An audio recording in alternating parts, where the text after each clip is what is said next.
講起土耳其，你會諗到啲咩？熱氣球、土耳其雪糕佬玩你嗰幾下，定係伊斯坦布爾隻貓啊？但喺國際金融圈喺呢幾年呢，土耳其有第二樣嘢出名喎。佢喺全世界主要經濟體入邊，唯一一個通脹爆緊80幾個%，央行仲係要堅持減息嘅國家。嗱，呢個操作有幾癲呢？咁講啦，屋企着火，你唔淋水，你淋油，然後同全世界解釋話油先係滅火嘅未來。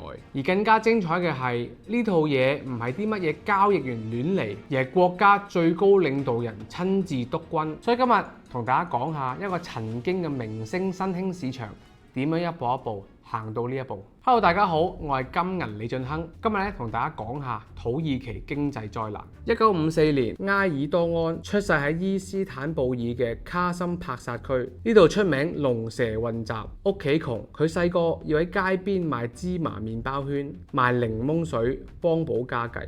後生嗰陣，佢仲踢過半職業足球，聽講踢得唔錯添。不過佢真正嘅主場就唔喺球場，係政治。1994年，佢做咗伊斯坦布爾嘅市長，佢嘅政績呢就有收水管、執垃圾、搞交通，市民就受落嘅。1999年，佢因為喺集會上邊朗誦咗一首帶有宗教色彩嘅詩，就坐咗4個月監，仲俾人禁止從政添。注意呢個位好關鍵，一個由賣麵包圈出身、坐過監、由底層打上嚟嘅人，佢嘅世界觀就係精英睇我唔起，我就打上嚟俾你睇。呢種性格，創業係優勢，做市長係會加分嘅。但係當佢揸住成個國家嘅貨幣政策之後，你就會見到時間去到2001年，土耳其自己爆咗一場銀行危機，里拉暴瀉，銀行冧，國際貨幣基金入場，成個政壇俾選民清咗台。02年大選，埃爾多安嘅新政黨橫掃國會。03年3月，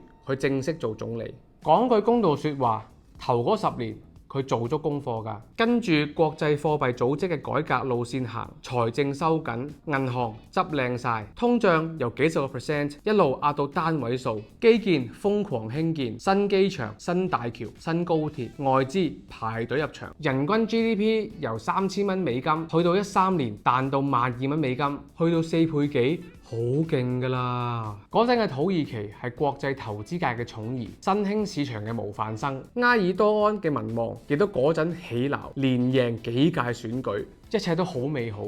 但係問題嚟啦，點解最後會炒晒車嘅？答案分2 part，第一 part 就係權力，第二 part 就係諗法。2010年佢嘅權力越揸越實。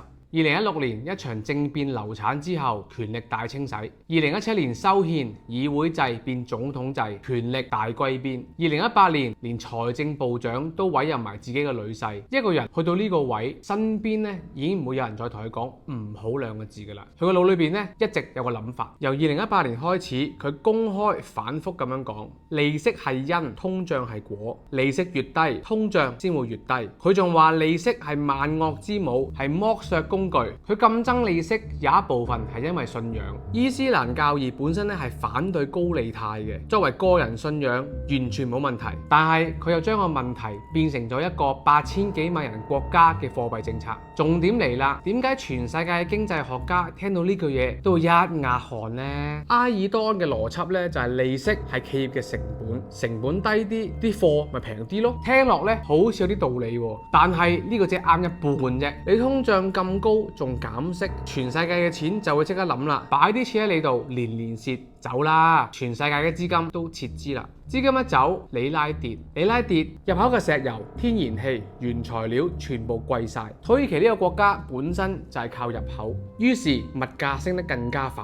即係話呢隻藥咧醫唔到個病，仲要變成呢個病嘅燃料。但係有冇人同佢講有問題呢？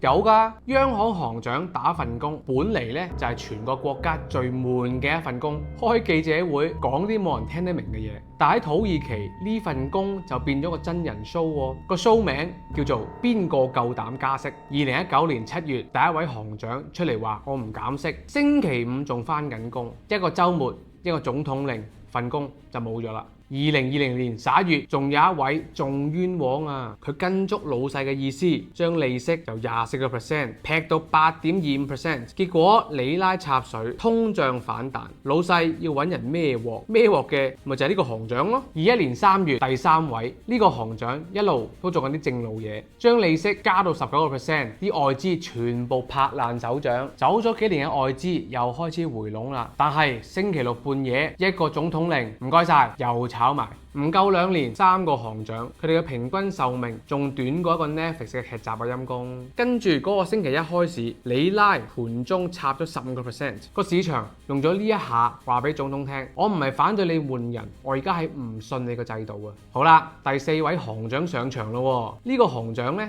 佢係真心相信總統嗰套㗎。2021年9月去到12月，通脹明升緊，央行連減4次息。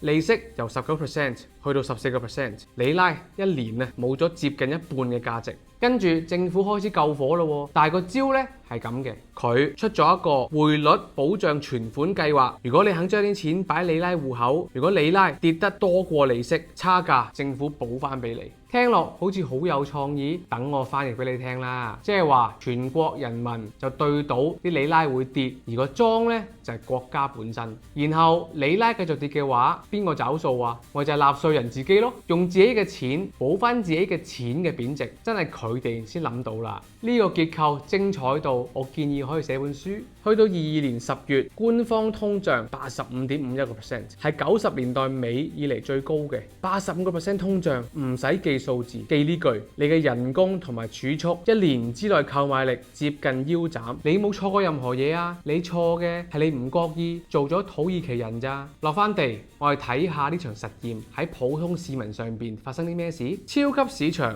換晒啲電子價錢牌，改價改得太密啦，紙牌換到員工手軟，餐廳將餐牌貼紙一層搭一層，打工仔出糧第一件事將啲錢唱做美金，然後走去買金。